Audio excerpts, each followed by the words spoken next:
Hey guys, chances are you probably could know your scales better than you do. And so in this video, I'd like to offer you a few suggestions and a few practice strategies to help you understand your scales better, understand them in a more practical way, and also make them more dependable and be able to relate to them more when you encounter them in your music. And it has a lot to do with how you practice, okay? So it's really important to understand this idea of diminishing returns and what happens when you get really good at something, doing something a particular way. You should know that further practice of that same particular thing in that particular way is going to yield you less and less gains. And so it's really important that you find something to change when you are practicing if you want continuous gains. And so that's what I'd like you to consider today. I'd like you to consider varying how you play your scales depending on your skill level so that you can call upon them more reliably and so that when you see them in your music, you'll be able to connect what you actually practiced in your scales to what you actually would need to practice or would need to be able to execute on in your repertoire.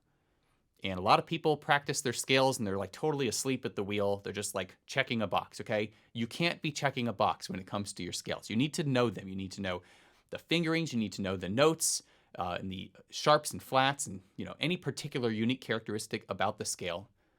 Because the scale, when it's encountered in repertoire, it's not going to be called upon like this exact way. I'm playing a 1-octave E flat harmonic minor scale, right? It's never going to come up in music exactly like that, or it's very rarely going to come up in music exactly like that, okay?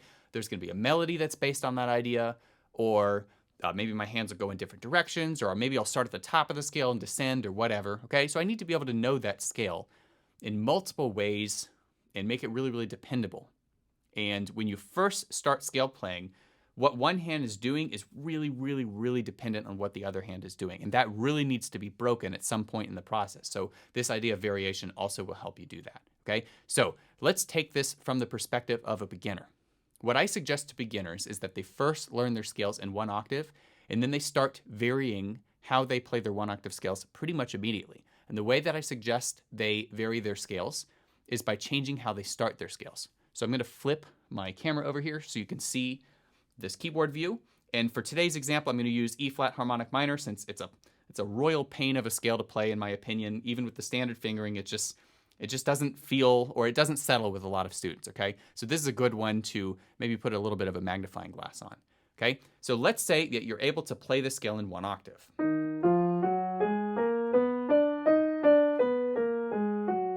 And let's say that's the only way you've ever played this scale. And I say, hey, why don't you see if you can start at the top of the scale and descend? I bet that if you've never played it any other way, you wouldn't immediately know how to do that. You would have to think, oh, well, I don't even remember what my starting finger is.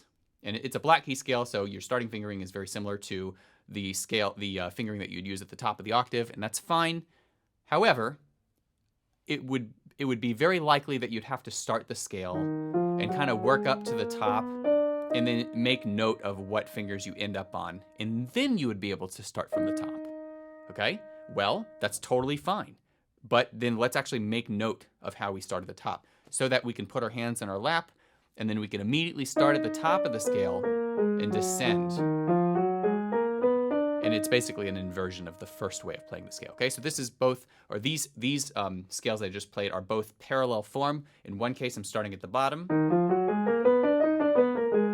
In the other case, I'm starting at the top. And this second variation of just changing how we start is really important because this variation is going to give the left hand confidence in descending from the top of the scale. That's actually really helpful because that comes up in music a fair bit, but also it's useful when you play in contrary motion, and which also comes up in music a fair bit. And a lot of folks don't really like contrary motion scales, but you need to know your scale way better to play it in contrary motion, especially a scale like this, than you need to be able to do it in parallel motion. And so if you're able to start at the top of the scale and descend, especially on the left hand, you figure that out, well then you'll be able to handle the contrary version of the scale a lot more easily because the contrary version of the scale is dependent on how the left hand descends when you first start, if you're going to start from the inner position. When you start on the right hand for the contrary scale, it's just the same as if you started it, in any other form. So this is something to consider. And by the way, contrary version from the inner position is the third variation that I would recommend. The first variation being parallel form starting from the bottom. Second variation, parallel form starting from the top. Third variation, contrary form starting from the inner position. Sorry, let me do that again. I don't know my scale at all. I really don't know it.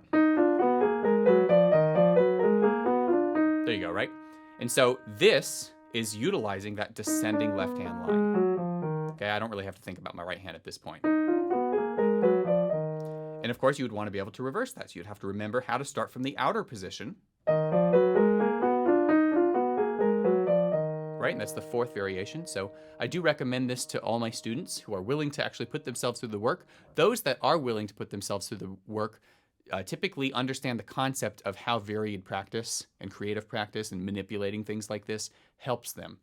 And the ones that like really are scared of that idea, they tend to take forever to learn their scale. So like really the variation is totally key. So a routine for a beginner using this scale might look something like this.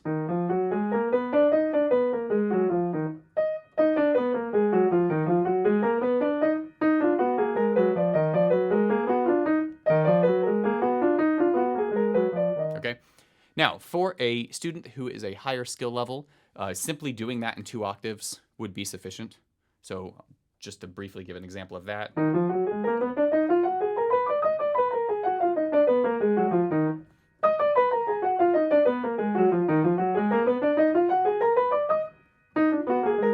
Sorry, let me do that again.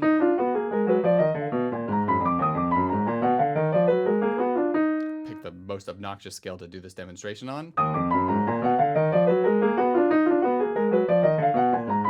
Okay. So that probably would be sufficient for somebody who's a little farther along, because with 2 octave scales, there's more room for a faster tempo. There's more horizontal, like lateral room for a faster tempo. And obviously you need to know your scale way better in order to be able to cross into the next octave without losing track of all your patterns. Okay. And then for somebody who's a little farther along than that, well, you could start to implement things like grand scales. That's where you, or actually before you even get to grand scales, you probably should know your scales in thirds and sixes and tenths. So for example, of course, we do the regular form of the scale, right? Be able to do all of those variations and everything like that. But also, you could do this. Thirds. Okay, or you do sixes. I'm checking my notes, making sure I know it. You can do tenths, which would be this.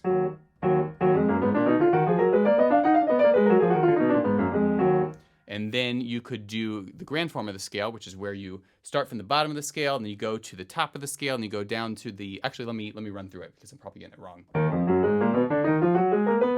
Oh, that's what it is. You start at the bottom of the scale, you go to an inner position, like a middle position, you go out, and then in, and then up, and then down, and then out, and then in, and then down. I'm sure you've seen these before.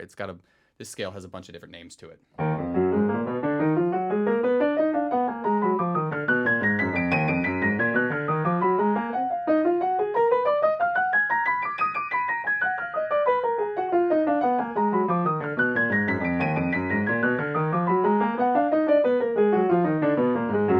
And you can actually do that in thirds and sixes and tenths too. And so on. You can do that in thirds, which would look like this. Although I'm going to run out of notes because it didn't start high enough, but you get the idea, right? You can do that in thirds and sixes, and you can also do different rhythms on the hand too. So you can do something like this, maybe 2-to-1.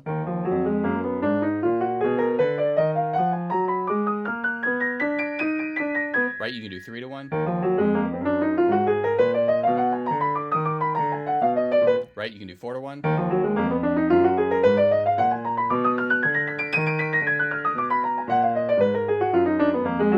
You could do that from the top. Right?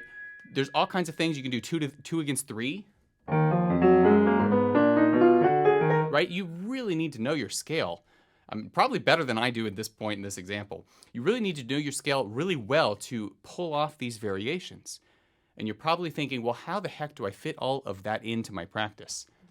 And that's where you probably might want to consider doing the key a day approach, You can create a bunch of flashcards and put a different key on each flashcard. And then when you draw a particular flashcard, you would just do everything you know how to do in that key, okay? And that would be limited based on your skill level. So a beginner is going to do just these few things, and the advanced student's really going to absolutely pour forth everything they know and run through all of the variations imaginable, maybe fill a time limit or something.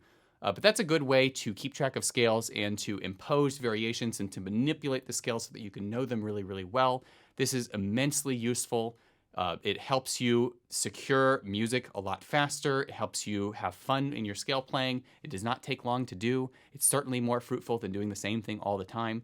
So hopefully these suggestions, despite my mistakes, hopefully these suggestions are helpful to you.